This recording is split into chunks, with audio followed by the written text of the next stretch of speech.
નમસ્કાર મારા પ્રિય બાળકો, હું તમારી અંગ્રેજી વિષયની શિક્ષક કીર્તિ પટેલ. ચાલો આજે આપણે અંગ્રેજી વિષયમાં ડુ ડઝ વિશે શીખીએ. ડુ ડઝ શું છે? ડુ અને ડઝનો ઉપયોગ આપણે પ્રશ્ન, ક્વેશ્ચન્સ, નકાર, નેગેટિવ સેન્ટેન્સીસ, ભાર આપવા, એમ્ફેસિસ માટે કરીએ છીએ. 1. ડુનો ઉપયોગ. ડુનો ઉપયોગ થાય છે આઈ, વી, યુ, દે, બહુવચન પ્લુરલ વિષય સાથે. ઉદાહરણ: I do my homework, we do our work, you do your duty, they do their work. પ્રશ્નમાં: ડુ યુ લાઇક મિલ્ક?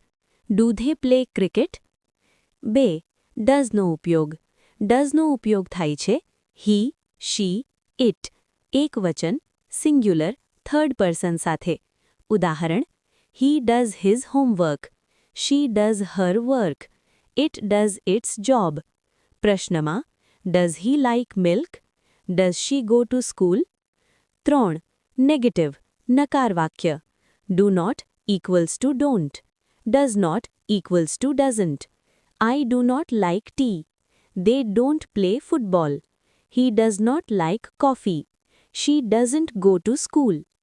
4. મહત્વની નોંધ. Very important. જ્યારે ડઝ આવે ત્યારે મેઇન વર્બમાં એસ નથી આવે.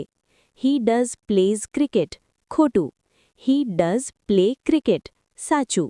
શી ડઝ લાઇક મિલ્ક ખોટું. શી ડઝ લાઇક મિલ્ક સાચું. ટૂંકમાં યાદ રાખો: subject use I, we, you, they, do. He, she, it, does.